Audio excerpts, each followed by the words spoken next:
be happy that you watch. Now, this story and this game is set in the chess.com pool. I am not going to tell you the ratings of the players or the time control until the end because it contributes to the name. Here we go. Now, our friend is from Canada and the opponent is from Albania, hence the name Albanian Warrior and the flag. Here we go. E4, E5, knight F3, knight C6. And this is known as the Scotch opening. This is a great opening, actually, to play in E4, E5 positions because many people here will play the bishop out, or like the Spanish, or the Italian, you know what I'm saying? But D4 is a great one. Black responds with pawn takes D4, and knight takes D4, and what white wants is now to develop the pieces in the middle, and then just castle. That's like what we do here. Knight F6 is a mainline move. It's the top move according to Grandmaster theory, normally, I mean, maybe black just got lucky, but normally you get like knight takes C6, pawn takes to not trade queens and lose the right to castle, E5, and then the queen pins the pawn, and then play continues. But in this game, white did not take on c6, but also white did not defend the pawn. So white plays bishop to e3, and that's just a clean blunder of the pawn on e4. But black has knight dyslexia and actually takes the wrong knight. You actually had to take this pawn. This is completely unnecessary. What black needs to do here is finish development or play like another pawn to the center. That's generally a good rule of thumb. Bishop c5 would run into a little tactic here. It's never too late to blunder, or too early to blunder a full piece. Now knight takes c6 with the same idea, also attacks the bishop. So that's just bad. It's a known trap. But knight takes e4 not played, instead knight d4. And here, without question, queen takes d4 is the best move.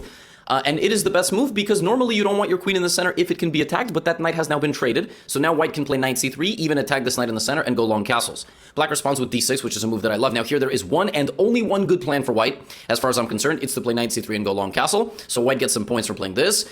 Here I would just castle right away, but okay, I don't hate this move. Here and here. Now we are ready for the battle. Now white is a little bit better because more central space. I also would have liked to see white use a preventative measure here. If you look around and you go, what does black want to do? Well, black obviously wants to play knight to g4.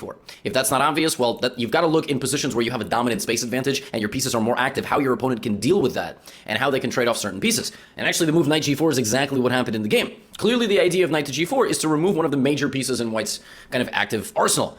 Or it's to rotate the knight back to e5 where it attacks nothing once this bishop moves and will simply be a prime target to make white's attack even faster. Knight g4, knight e5 is awful. Completely awful. I mean, I don't know why you would reconsider on this. It's like driving 3 hours, getting to the hotel by the beach, and going, oh man, actually I don't really like it here. I'm gonna go back home. Just go to the freaking beach. You're already there. All right, then drive home. So, speaking of my childhood experiences here. So, you need to make a preventative measure of this and actually maybe play f3 or h3 first, because you're gonna castle queenside anyway, and so you want to launch these pawns at your opponent. So you might as well play f3 and then do all that. But okay. I digress. Knight e5 here, bishop g5. Now bishop g5 is simply a terrible move because, again, due to black's lack of space with the pawns, black is now trying to play with the pieces. You cannot just play with pieces. Your pawns need to determine how much space you have and what you can fight for, what squares you can fight for. Bishop g5 just loses the game to f4. And I mean, like, black would have to basically find knight c6 here. It's just really bad. But white here plays a super big brain meta move. White plays king b1. It's not a blunder. It just doesn't make a whole lot of sense. Black plays bishop to e6, and now f4 is looking juicy as ever. And it's played. It is played. Now here, again, danger levels. Black actually finds the move knight c6. Knight c6 is not the world's hardest move to find. And as we're already seeing that white are sort of playing solidly and finding good moves, you're sort of determining the level of the game, right? I hope. So queen d3, bishop takes b3, and now you have a choice of which bishop to take. Now, you should take... A good question, actually. Which bishop should you take? You should take this bishop. Why? Like if you play a takes b2. Why? Because your pawns stay apart. It's actually good that the pawns each get their individual file. What do I mean by that? Well, for example, if you take on b3 and the bishop moves, well, now you just keep going. The pawns kind of march together. In the game, white plays pawn takes g5, which is really bad for a couple of reasons. Number one, if black just like retreats the bishop, you're kind of stuck now. Like your pawns are sort of stuck in a row. Also, this knight will live on e5 forever now, if it wants. And second of all, there's a tactical reason. Danger levels. What's worth more than a bishop? You don't need to retreat the bishop. What's worth more than a bishop? The queen. Uh-oh, bishop c2. Now black is just completely winning, because black's going to take on c2 and take the rook, or the queen, if you blunder the queen. But black doesn't see that, and black just goes back to e6. Okay, so h4, obviously, knight e5, queen f1. No queens are blundered, so probably in the 4 digits for this game. Bishop c4, queen moves out to f4. And here, white doesn't have an exact threat, but the kind of course of action here is probably h5, g6, or h5, h6. Maybe infiltrate on the dark squares, because opposite colored bishops benefit the attacking side, because the bishop can't defend. So bishop d4, maybe something like this. Here, black realizes that the pin on the queen is pretty intense. And basically just presses their forehead into the barrel of the gun.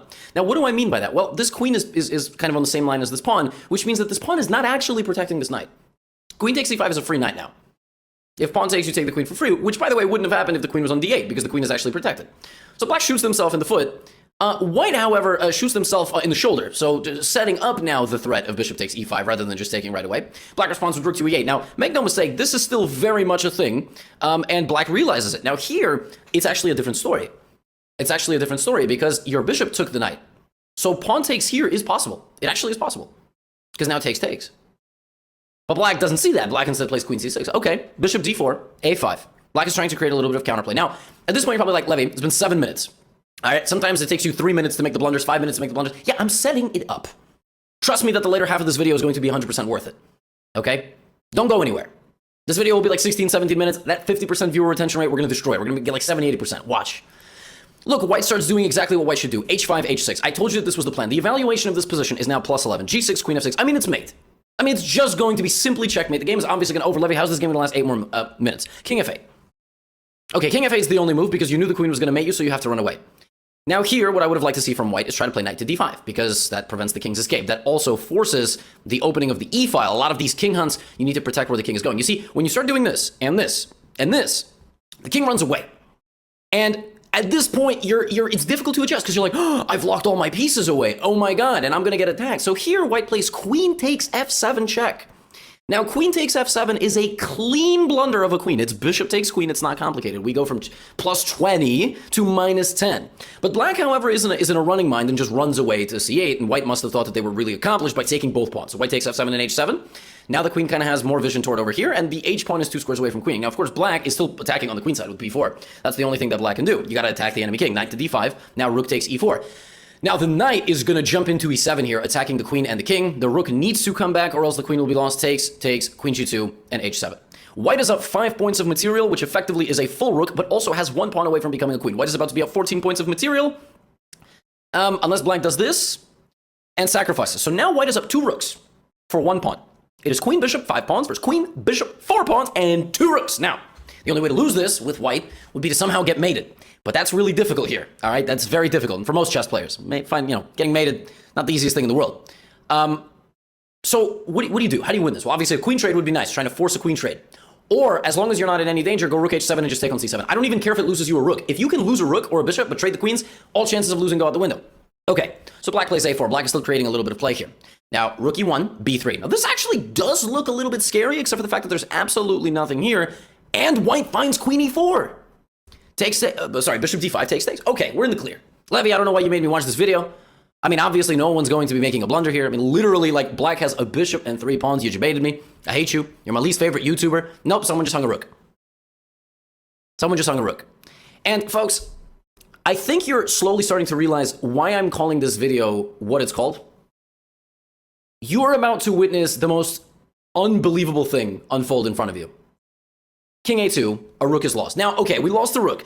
Obviously, if we lost one rook, we need to make sure that the other one stays on a dark square. This bishop cannot be lost by this bishop. This rook just needs to wrap around and go push the pawn. Okay, great. Nice. Yes. Ah, damn it. I lost my pawn. All right, well, that's a little bit subpar. Probably just going to have to put this rook behind the pawn and, or rook f1. But okay, rook f1, trying to go rook d1 and take this pawn. Black plays bishop to c2. Now, bishop c2 is a good move. It's a good move because, you don't want the rook to go to d1 and you want to play pawn d3. And your bishop and your pawn are actually going to be very strong there.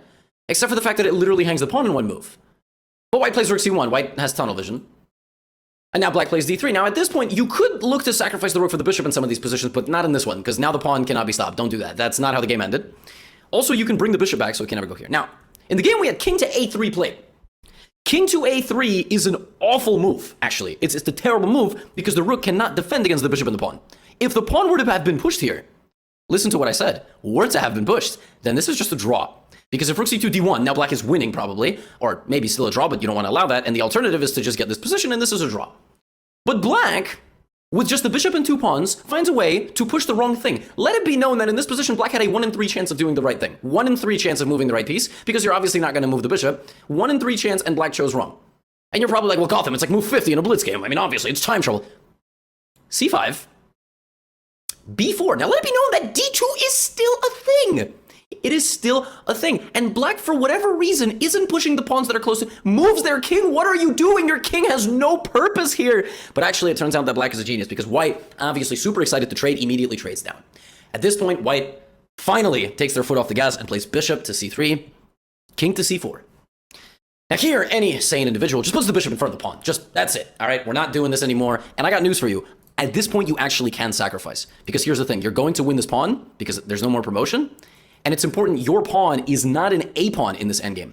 Because if it was an A pawn, it would be queening on the wrong color square of your bishop. So if it's a B through G pawn and you have a bishop, it's over. That's it. King, bishop, pawn versus king. The game's over. You find a way to make a queen. But in the game, at this point, White was like, well, you know what? You know what I haven't moved in this game yet? I feel kind of bad. It's been 52 moves and I haven't moved my pawn. I haven't moved my pawn, so I got to move it. And I got to try to go make a queen. Except for the fact that that pawn move just straight up hangs a bishop. Like, just the... I mean, like, why? Why? So the bishop has now been taken. Now the game is a draw. Okay, you're not going to win this. The king, the bishop, and the pawn. All right, I mean, you're up 2 rooks. Worse things have happened in life. You know, you could have lost the game. So the game now concludes with the move b5, which obviously you got to play. I mean, that's why you played b4. You might as well go b5. Now finally black is like, oh, I can play d2 because my bishop's not hanging anymore, right? Because if rook c2, king c2, obviously. Even though black could have played that move several times because losing the bishop would have given back rank control. Keep that in mind. Bishop and pawn versus the rook like that on the final rank. But here white goes rook d1. White goes rook d1. White goes rook to d1. Takes here, and white resigned. Because after d1, you're just too slow, and it's mate. Folks, let it be known that white lost this position. Now, that on its own might not be shocking to you. We have, in this series, seen all sorts of crazy things. But what if I told you, ladies and gentlemen, what if I told you that in this game, the average rating of the players was about 1,400? What if I told you that this was a 15-minute and 10-second bonus game? And what if I told you that at the end of this game, both of these players had about 11 minutes on the clock? Let that sink in. And I'll say what's important to you is important to us. And right now, what's important to Blake is not getting in trouble with his dad.